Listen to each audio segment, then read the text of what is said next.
Good morning, my friend. This is Ethan Hill. You're watching the free Wake the Fuck Up tutorial, a system that I've created that stacks on top of one another. Very helpful, very healthy techniques for getting up in the morning so that by either the time your alarm clock goes off, or ideally you don't even have to use an alarm clock, your body is just synced to the cadence of the sun. But whenever you wake up, it takes between 5 and 30 minutes for you to get to full power without any sort of caffeine. This is a huge claim. This is apparently challenging to do, given the fact that most of us are fatigued and foggy in the mornings, but I promise it's possible. This particular hack, we can even call it that, is what's called sun gazing. Okay, your entire system is remarkably adapted to the rhythms of the solar system. Meaning when the sun comes up in the morning, you have a number of neurotransmitters and hormones that get dumped into your body that signal alertness, that signal awakeness. There's been a lot of research done around looking at sunlight through glass versus getting outside and actually seeing it with your own naked eyes.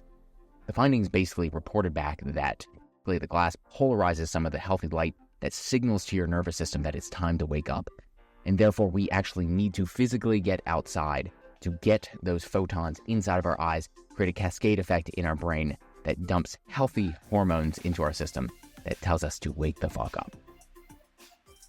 Now, you find a lot of this research posted and aptly described on the Huberman Lab podcast. I highly recommend it. It's got a lot of information for particularly light's effects on our bodies. But I promise you this, light is underrated. The actual physical sunshine. Somehow we've been conditioned to be afraid of the sun.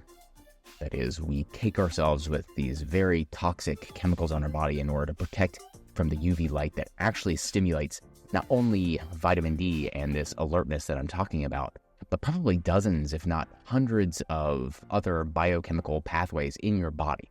We are light beings. We come from the sun, right? If you track the entire evolution of humanity, eventually you will come back to the origin in which these bacteria fed off of the electromagnetic energy from the sun. You are the same. You need sunlight both on your skin, in your body, and to continuously get outside and resync yourself with the natural biological rhythms inherent to your genetics. Practically applied, that means doing as much as you can, exercise, breathing, drinking your lemon water outside in the mornings and absorbing and looking, obviously not directly into the sun, but towards the horizon so that the beams get into you. That was it for this particular arousal hack, nice and easy. You want to go ahead and watch the next video in which I detail the next arousal hack, which I call striking a pose. I will see you there.